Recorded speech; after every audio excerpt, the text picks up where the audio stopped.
আসসালামু আলাইকুম। আপনাদের কাছে একটু বিচার দেওয়ার জন্য ভিডিওটা তৈরি করছি। আসিফ নজরুল বিডিআরের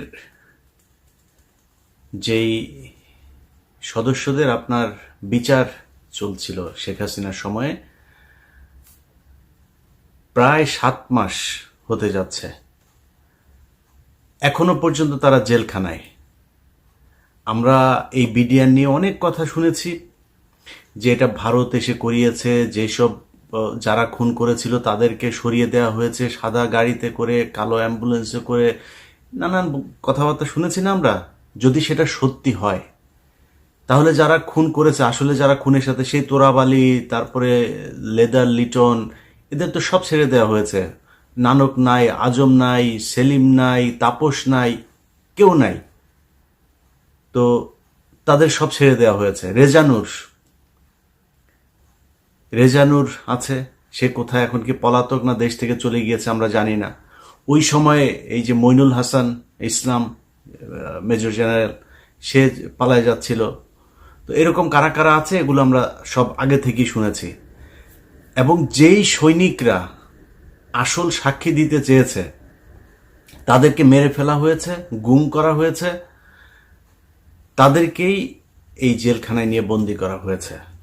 যারা খুন করতে চেয়েছে, যারা খুনের সাথে জড়িত ছিল, তাদের তো সরকার বহু আগেই ভারত পাঠিয়েছে, মেরে ফেলেছে, পালিয়ে যেতে সুযোগ দিয়েছে। নানান এই ইতিহাস আমরা গত 15 বছর ধরেই শুনছি, এগুলো তো জানা, এটা নতুন করে উদ্ঘাটন করার কিছু তো নাই। আসিফ নজরুল 7 মাসে এখন পর্যন্ত এই বিডিআরের যে নিরীহ জওয়ানগুলো, যারা সব সত্য কথা, সত্য সাক্ষী দিয়েছিল, তাদেরকে আসামি বানিয়ে শেখ হাসিনা জেলখানায় রেখেছে। তাদেরকে এখনো আসিফ নজরুল জেলখানায় রাখলো। তাদেরকে জেলখানায় রাখার জন্য আসিফ নজরুল যত ধরনের ষড়যন্ত্র আছে সব কিছুই করছে। আমরা সেই 5 তারিখের পরের এই পর্যন্ত মোট 4টা শুনানি হলো। 4 শুনানিতে সবশেষ জানুয়ারির 8 তারিখে আমরা মনে করেছিলাম 9 তারিখে কিছু একটা হবে, অন্তত কয়েকজনকে ছাড়বে।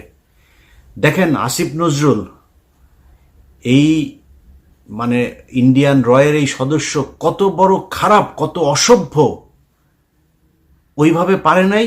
প্রথমবার বলেছে পিপি নিয়োগ হয় নাই, তারপরে বলেছে পিপি প্রস্তুতি নেয় নাই, তারপরে পিপি পুরো রায়ের কপি সব পড়তে পারে নাই। এবার কি বলবে? কিছু তো একটা বলতে হবে। এখন ওই যে বক্সিগঞ্জের আপনার যেই কি আলিয়া মাদ্রাসা যেইটা, ওইটার মধ্যে নাটক টাটক সাজায়া, আবার তার মধ্যে আবার স্টুডেন্টদেরকেও এখানে নাটকের অংশ বানিয়েছে। কেউ যায় ঘর পুড়ে দিচ্ছে, কেউ করছে। আরে ভাই, আপনি ওইখানে করেন না বিচার, তাহলে কোথায় করবেন? আপনি জানেন না 9 তারিখে বিডিআর এর শুনানি আছে? জায়গাটা তো ঠিক করে রাখবেন, সেটা ঠিক করেন নাই কেন? একদিন আগে থেকে বিডিআর এর পরিবাররা দেশের বিভিন্ন জায়গা থেকে, গরিব মানুষ এখানে এই শহীদ মিনারে এসে শুয়েছিল, কেউ যাইতে পারে নাই। আসিফ নজরুল শাওনের ঘরে যাইতে পারে, শহীদ মিনারে যাইতে পারে নাই, গিয়ে একটু বলতে পারে নাই যে আপনারা কোত্থেকে আসছেন, আমরা আপনাদের পাশে আছি, আপনারা তো আমারই দেশের মানুষ, ওকে আপনারা ঘরে ফিরে যান, আমরা দেখছি। আসিফ নজরুল বলার সুযোগ পায় নাই। কুকুরের ছানারা সিনেমা দেখতে যাইতে পারে, এইখানে আসার একজন উপদেষ্টার সময় পায় নাই। এখন হাঙ্গামা যদি লাগাই দেই, এদের তো কষ্ট আছে, তাই না? এদের পরিবারের লোকজন, কেউ মারা গিয়েছে, পঙ্গু হয়ে, বিডিআর এর লোকজনের বর্ণনা শুনি, পা নাড়াতে পারে না, পঙ্গু হয়ে গিয়েছে, হাঁটতে পারে না। কন্ডেম সেলে যারা থাকে তাদের অবস্থা আরো ভয়ঙ্কর। তাইলে এখনো কারারক্ষী জেলখানার ভেতরে, এখনো পর্যন্ত আপনার এই আওয়ামী লীগের, ছাত্রলীগের এই নেত্রী তারা এখন পর্যন্ত বিভিন্ন গুরুত্বপূর্ণ দায়িত্বে আছে। তারা হাসপাতালে, এই কারাগারের ভেতরে নানান ধরনের এই দিয়ে আপনার কি বলে, আওয়ামী লীগের লোকজনকে সুবিধা দিয়ে, যারা শেখ হাসিনার সময় জেলখানায় গিয়েছে, এই কি বলে আইসিটি অ্যাক্টে যারা মামলাতে গিয়েছে, তাদের উপরে নির্যাতন চলছে, তাদেরকে নানান সুযোগ সুবিধা দেওয়া হচ্ছে না। আর আওয়ামী লীগে যারা যাচ্ছে তাদেরকে সব ধরনের বাসা থেকে খাবার টাবার সব কিছু চলছে। এইভাবে এখনো পর্যন্ত জেলখানা চলছে। তো এই মানুষগুলোর পরিবারের তো কষ্ট আছে, তাই না? এদের তো দেয়ালে পিঠ থেকে গিয়েছে। তাদের জন্য 9 তারিখে এইভাবে ধোকা দিল আসিফ নজরুল। তো 9 তারিখে আপনি আলিয়া মাদ্রাসার এখানে করবেন না, বক্সিগঞ্জে করবেন না, কোথায় করবেন? কোনো একটা জায়গায় আপনি আগে থেকে সেটা ঠিক করে রাখা উচিত ছিল, করেন নাই। পরশু দিনের ঘটনা বলি আপনাদেরকে, বিডিআর হত্যাকাণ্ড নিয়ে একটা কমিশন তৈরি করা হয়েছে না? এই পর্যন্ত আরো একটা কমিশন আছে, কিন্তু গুম কমিশন। গুম কমিশনের যেসব চেয়ারম্যান তাকে হচ্ছে আপনার অ্যাপিলেট ডিভিশনের আপনার বিচারকের দেওয়া হয়েছে, পদমর্যাদা দেওয়া হয়েছে, আর সদস্যদেরকে হাইকোর্ট ডিভিশনের এই বিভাগের আপনার বিচারকের পদমর্যাদা দেওয়া হয়েছে। এখন পরশু দিনের মিটিংয়ে এই যে সদস্য যে কজন ছিল, সেখানে এই মেজর জেনারেল ফজলুর রহমান সাহেবও ছিলেন। ফজলুর রহমান সাহেব ওই দিনের মিটিংয়ে নাকি খুবই চুপচাপ ছিলেন, তিনি কোনো কথা বলেন নাই। জানি না কেন কথা বলেন নাই। সদস্যরা সবাই দাবি করেছে তাদেরকে যেন ওই মর্যাদাটা দেয়া হয়। সেখানে বিশেষ করে স্বরাষ্ট্র সচিব, আরো কয়েকজন আমলা ছিল, তাদেরকে বলেছেন যে না, আপনাদের এত পদমর্যাদা লাগবে কেন, আপনারা কাজ শুরু করেন। পদমর্যাদা এই জন্যই লাগবে, তারা চাইলেই একজনের বিরুদ্ধে সমন জারি করতে পারবে, তারা চাইলেই একজনকে জিজ্ঞাসাবাদ করতে, চাইলে একজনকে আটক করার এই আদেশ দিতে পারবে। এই জন্য লাগবে, তাদের গাড়ি থাকবে, তাদের সিকিউরিটি থাকবে, তাদের সাথে গানম্যান থাকবে, এই জন্য তাদেরকে ওই পদমর্যাদা দিতে হবে। এটা দিতে চাচ্ছে না। আপনাদের নিশ্চয়ই মনে আছে, এই বিডিআর হত্যাকাণ্ড নিয়ে কমিশনই করতে চাচ্ছিল না। এখন কমিশন করে নানানভাবে এটার মধ্যে একটা বাধা সৃষ্টি করে কোনোভাবে যাতে এটাকে ঠেকানো যায়। এখানে তো 1-2 টাকার খেলা না, তো পুরো দেশ, ইন্ডিয়া একদম রাষ্ট্রীয়ভাবে এটার বিরুদ্ধে। আর আসিফ নজরুল কাদের প্রোডাক্ট, সেই প্রথম আলো, ডেইলি স্টারের, সেগুলো তো আমরা সবাই জানি। এগুলো এখন করা হচ্ছে নানানভাবে। বিডিআরের সাংবাদিক বিভিন্ন মিডিয়ার মাধ্যমে এই বিডিআর হত্যাকাণ্ড নিয়ে একটা ধূম্রজাল তৈরি করার পায়তারা করা হচ্ছে। তো এইভাবে আসিফ নজরুল আপনি তো বাঁচাইতে পারবেন না। বিডিআরের হত্যাকাণ্ড নিয়ে যত অডিও রেকর্ড, যত কাগজপত্র, যত ফাইল যা যা আছে, কমিশনের কাছে যা নাই ওইটা আমার কাছে আছে।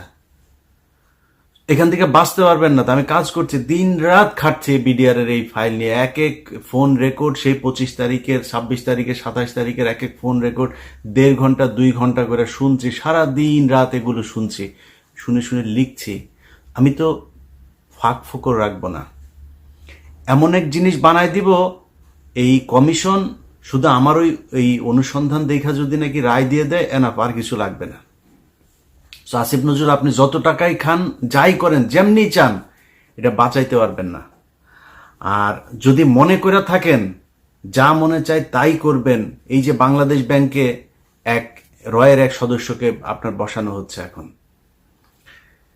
সব জায়গাতে আসিফ নজরুলের এই যে পিএস, বলেছিলাম না যে এবিএম খায়রুল হকের পিএস, মনে করেন যে সে জানে না বোধহয়, আমরা জানিয়ে দিয়েছিলাম তো না, সে ব্যক্তি এখনো তার পিএসসি আছে, ওই সেই মহিলা সে ওইখানেই আছে। সচিব আইন মন্ত্রণালয় মানে পুরো চালাচ্ছে হচ্ছে আওয়ামী লীগের লোকজন। যে কারণেই গাজীপুরের সবশেষ কনস্টেবলকে আপনার অবকাশকালীন এই আপনার বিচারক হয়েও সে আপনার করছে, কি বলে, এই মানে কনস্টেবলকে আপনার দিল, জামিন দিল। কেন জামিন দিল? কারণ ওই যে নিজের দলের লোক, দাদাদের দেশ থেকে ফোন করা হয়, এটা করো, এটা করে দাও, তার ওএসডি করা হয়েছে। কেন ওএসডি করতে হবে কেন? এখন আবার আইন দেখাইতে পারে যে না, জজ সাহেবরে চাইলেই এই করা যায় না, ওই করা যায় না। এত আইন দেখায় তো আপনারা ক্ষমতায় আসেন নাই, তাই না?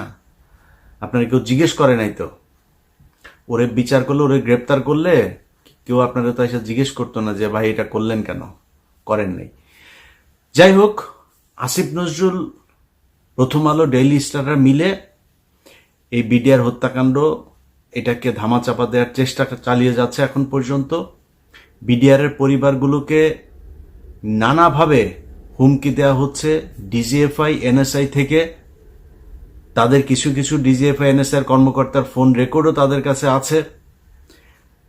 তো এগুলো করে করে এই বিচারটাকে বন্ধ করার জন্য পায়তারা করা হচ্ছে।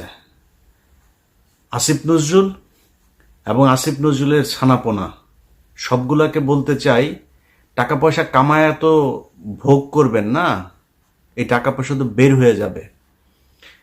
অনেক আমাদের প্রিয় উপদেষ্টার বাবা পর্যন্ত গিয়া চাঁদাবাজি করছে, সেই ফোন রেকর্ডও আছে। বাপরে মাঠে নামিয়েছে চাঁদাবাজি টাকা কালেকশন করার জন্য। আবার এটার আবার একটা বৈধতা নিয়েছে, কিভাবে জানেন? ওনারা নাকি দল গঠন করবে, দলের জন্য টাকা লাগবে। আপনাদের অপমান করতে চাই না, নামগুলিও বললাম না, অডিও ছাড়ি না এখন পর্যন্ত। পরিস্থিতি এমন করবেন না যে সেগুলো ছাড়তে বাধ্য হই, তাহলে কিন্তু মুখ দেখাইতে পারবে না। আসিফ নজরুলের বিচির মধ্যে কামড় দিয়া বসে বসা আসিফ নজরুল যা বলবে সেটা শুনবেন, খুব বেশি দিন কিন্তু সহ্য করব না। খুব ভালোবাসি, খুব স্নেহ করি, অতএব একটু হিসাব করে চলতে হবে। আপনাদের কাছ থেকে কোনো তদবির করতে যাই নাই যে ভাই আমার ওই লোকের সারাই দেন, এই লোকের সারাই দেন, এগুলো করতে যাই নাই। আপনাদের কাছে দেশটা যেই কারণে স্বাধীন হয়েছে সেইটা চেয়েছি। প্রধান কাজ বিডিআর এর জওয়ানদেরকে ছাড়তে হবে। আসিফ নজরুল এই বিডিআর এর পরিবারের সাথে যেই শয়তানি করেছেন না, বিডিআর পরিবারে যদি উস্কানি দেই না, আপনার গদি বাঁচাইতে পারবেন না। এরকম কোনো পরিস্থিতি তৈরি করেন না যাতে প্রধান উপদেষ্টার বাড়ির ওইখানে যায় হাউকাউ করে। ওখানে কি করবেন? গোলাগুলি করবেন, করবেন, লাঠালাঠি করবেন, করে মারে ফেলবেন। এখন তো সেই দিন নাই যে গুলি করে মারে ফেলবেন, লাঠি মাটি মারবেন, ওরা লাঠি টাঠি খাইতে রাজি আছে। আমি চুপ করে রেখেছি, তাই চুপ আছে। সো এদের কষ্ট কিন্তু আমি নিতে পারবো না। মানে আমার ওদের যে কষ্টটা, সেই কষ্টটা ওরাই বুঝে কেমন লাগে, আমি জানি না, আমি বুঝতে পারবো না ওইটা। সো ওদের যে কষ্টটা ওইটা অনুমান করতে পারি। ওদের কথাবার্তা শুনলে বুঝি যে কত আগুন জ্বলছে। ছোট বাচ্চা, 6 মাস বয়স, সেই বাচ্চা এখন বিয়ে করছে,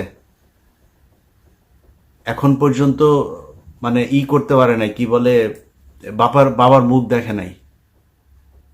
15 বছর বয়স, বুঝেন? একটু 2 দিন পরে বিয়ে করার বয়স হয়ে যাবে। অনার্স মাস্টার্স করছে, যেই ছেলে আপনার ক্লাস 3, 4, 5-এ পড়েছে, সে এখন পর্যন্ত বাবার বুকে বুক মিলায় তারপরে জড়ায় ধরতে পারে নাই। সো এদের কিন্তু কষ্ট আছে, হ্যাঁ, মাথায় রেখেন। আপনি বিডিআর বিদ্রোহের এই নাম দিয়া বিডিআর হত্যাকাণ্ডকে বাঁচানোর চেষ্টা করবেন, এই সুযোগ আপনাকে দেওয়া হবে না।